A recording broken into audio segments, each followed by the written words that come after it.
नमस्कार। NDTV India के social media page पर आप सभी का स्वागत है। मैं हूं सोहित मिश्रा।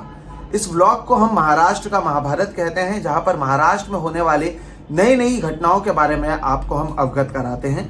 और आज महाराष्ट्र के महाभारत में बात होगी महाराष्ट्र में हाल ही में हुई ग्राम पंचायत चुनावों के बारे में।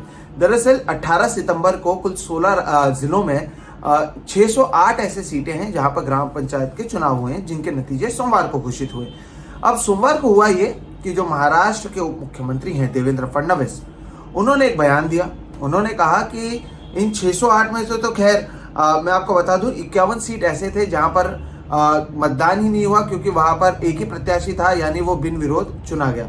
अब बाकी जो सीटें थी कुल मिलाकर 557 सीटें, उसमें से फडणवीस का कहना है कि 299 यानी लगभग 300 सीटों पर शिंदे और फडणवीस मिलकर विजयी हुए हैं। इसमें से केवल बीजेपी को 259 सीटें मिली हैं और एकनाथ शिंदे को 40। ये कहना है देवेंद्र फडणवीस का। उन्होंने ये कहा सोमवार को। अब इसे लेकर हुआ है महाराष्ट्र में। क्यों? क्योंकि ये जो चुनाव होते हैं ग्राम पंचायत के, ये किसी राजनीतिक पार्टी के सिंबल पर नहीं होते हैं। यानी उसमें आपको बीजेपी का कमल या शिवसेना का धनुष्य बाण या फिर एनसीपी का जो घड़ी का एक सिंबल है या कांग्रेस का हाथ का पंजा है, ये उसमें आपको नजर नहीं आएगा। ये दूसरे सिंबल्स पर होते हैं। तो ऐसे में जब देवेंद्र फडणवीस की ओर से ये कहा गया कि उनको या शिंदे सरकार जो है उसे ये मैंडेट मिला है, ये एक राजनीतिक बवाल इसके ऊपर बन गया। क्यों? क्योंकि 2019 से ही देवेंद्र फडणवीस लगातार कहते रहे हैं कि जो मैंडेट था जनता का 2019 में जब विधानसभा चुनाव हुए थे, वो देवेंद्र फडणवीस और एकनाथ शिंदे को मिला था। माफ कीजिए, तभी उद्धव ठाकरे थे शिवसेना के अध्यक्ष और शिवसेना उनके पास थी। तो शिवसेना और बीजेपी को वो एक मैंडेट मिला था। देवेंद्र फडणवीस और उद्धव ठाकरे तभी उसे हेड कर रहे थे। लेकिन उद्धव ठाकरे देवेंद्र फडणवीस के साथ नहीं गए, उन्होंने महाविकास आघाड़ी की शुरुआत की। और ऐसे में लगातार देवेंद्र फडणवीस ये कहते रहे कि ये पब्लिक मैंडेट के खिलाफ गया हुआ है। आपको याद होगा कि जब एकनाथ शिंदे भी बगावत करने उठे और उनके साथ में 40 विधायक आए, तभी एकनाथ शिंदे यही कहते रहे कि जो पब्लिक मैंडेट है, जो नेचुरल अलायंस है, वो बीजेपी है।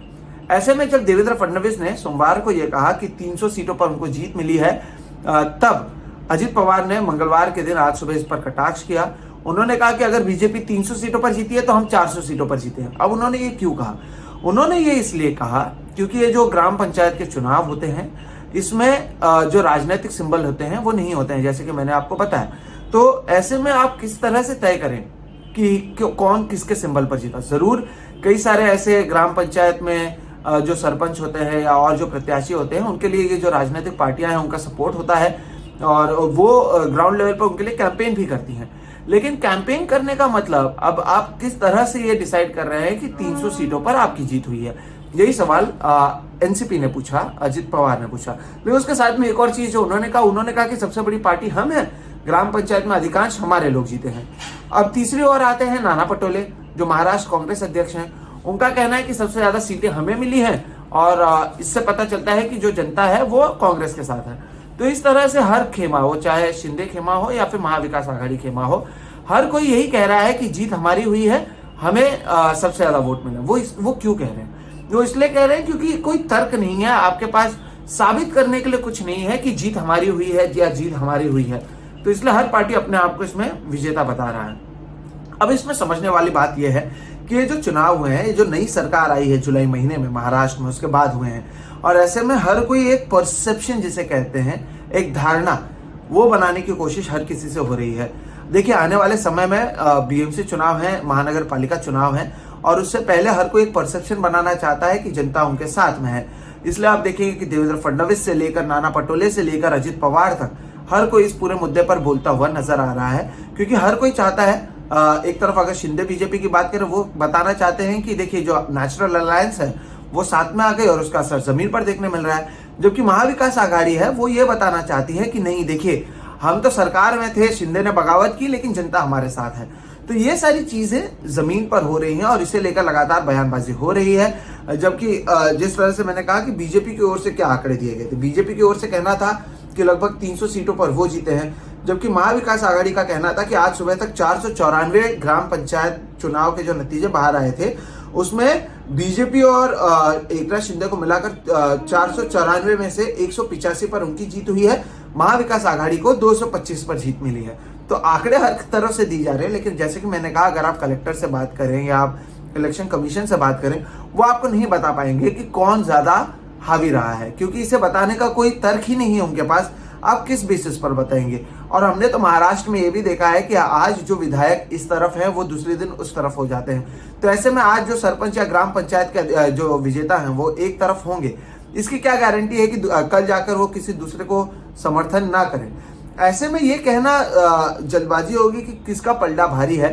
ये जब सिंबल की चुनाव होगी, यानी अभी आप समझ लें जो महानगर पालिका चुनाव होने वाले हैं इस साल के अंत में या जनवरी फरवरी में, तभी ये साफ हो पाएगा कि किसका पलड़ा भारी है।